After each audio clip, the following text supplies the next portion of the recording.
Olá, alunos do sétimo D. Nós vamos ter uma aula de geografia. Esta aula de geografia você vai copiar tudo que você entender no seu caderno. Eu vou estar dando isso no resumão que você vai fazer desta aula. Então nós vamos falar sobre a formação do território brasileiro. Bem, então nós sabemos, né, a nossa literatura, ela nos traz que o Brasil se formou no ano de 1500, né? E o Brasil se formou através da chegada dos portugueses à Bahia no ano de 1500. Então, a partir de então, nós vamos ter a formação do território brasileiro. A primeira coisa que nós temos que analisar é que Pedro Álvares Cabral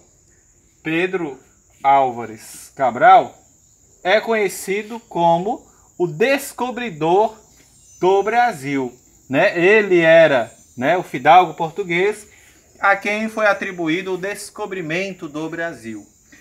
Por que que os portugueses descobriram o Brasil? Bem, no mundo existia então as chamadas rotas comerciais. Então, se nós fizermos um pequeno desenho, aqui nós temos a África, a Europa e a Ásia, né? E temos também aqui o Brasil, a América, por onde está localizado o Brasil. Então o Brasil não era descoberto e existiam as chamadas rotas comerciais.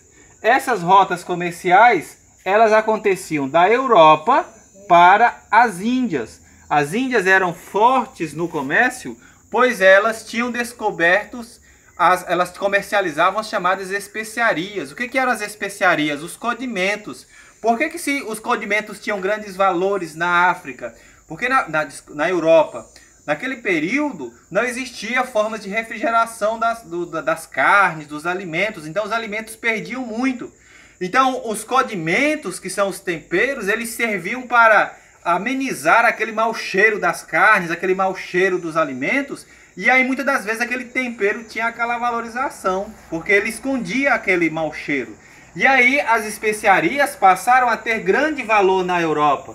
Só que essa rota alternativa que passava, né, entre Europa, passava aqui pelo mar Mediterrâneo, ela tinha certas taxas, né, por onde alguns países cobravam essas taxas, né?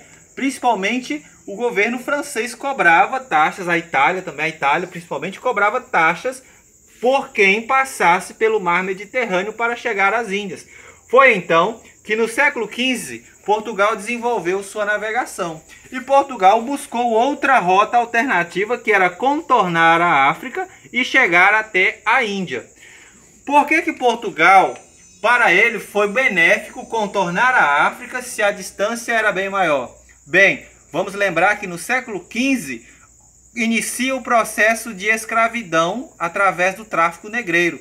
Então, conforme os portugueses iam tentando contornar a África, eles iam colonizando parte da África e iam explorando a mão de obra escrava. Então, eles fazem o contorno da África no ano de 1496 e no ano de 1500, segundo eles, o vento tangeu os navios portugueses, o navio onde estava Pedro Álvares Cabral, para o nosso Brasil. Assim nós temos a história no qual a literatura retrata o surgimento do Brasil.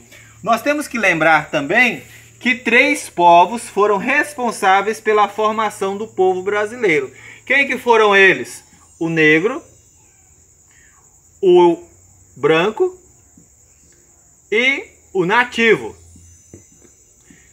Então o negro era o africano, o branco o europeu e o nativo é o índio. Por que a gente chama o nativo de índio? Porque na verdade quando eles chegaram, os portugueses chegaram no Brasil, que encontraram aqueles homens e mulheres nus, negros, de cabelos lisos, eles assemelharam muito os nativos com os indígenas. Então eles acreditam com o povo da Índia. Então eles falaram, chegamos na Índia. Então, de certa forma, a semelhança do cabelo liso que os povos da Índia e os nativos brasileiros têm, fez com que nós batizássemos então eles de índios. Então daí surge a origem do nome índio que nós falamos até hoje. O cruzamento dessas três raças produziu o povo brasileiro. Então, por exemplo, o branco e o negro formou o mulato. Então, o branco e o negro formou o mulato. O branco, né? E o índio. O branco e o índio formou o mameluco. O negro e o índio formou o cafuzo. Então, quem que é o povo brasileiro? O mulato, o mameluco e o cafuzo. São esses o povo realmente de identidade brasileira. Na formação do território brasileiro, vale ressaltar que a primeira parte que foi povoada foi o litoral brasileiro. O litoral brasileiro, tanto é que hoje nós temos a maior parte da população se aglomera sobre o litoral brasileiro. Estas áreas aqui, elas demoraram bastante para serem colonizadas.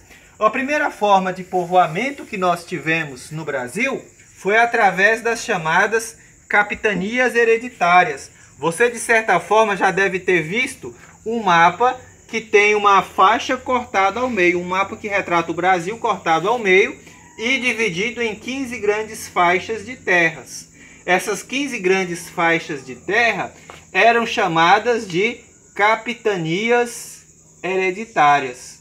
Então, o capitão-mor era aquele no qual a família real, né, doava essa grande capitania para que esse português promovesse esse processo de povoamento destas grandes áreas.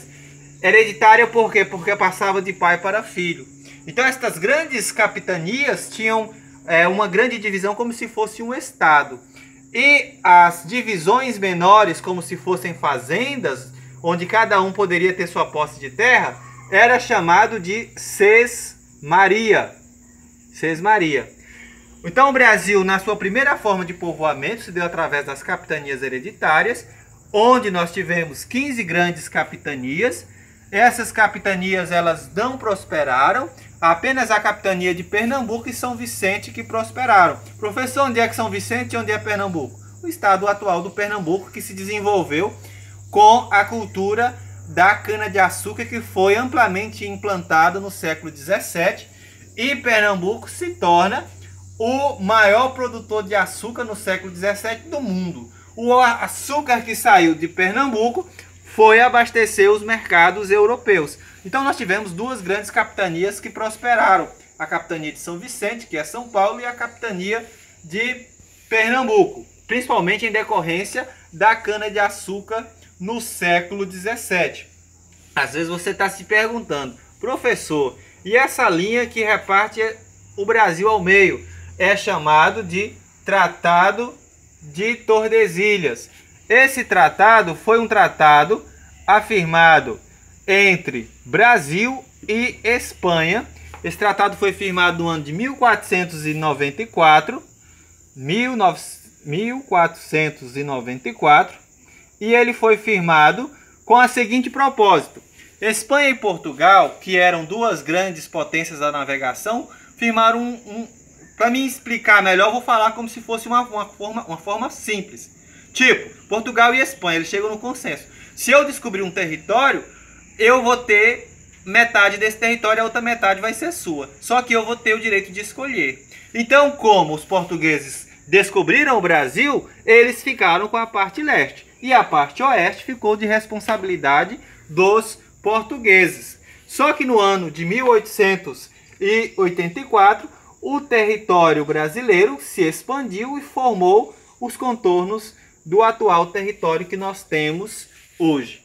Mas as capitanias hereditárias, então, foram a primeira forma de povoamento do território brasileiro. Eu vou dar uma pausa e continuo no próximo vídeo.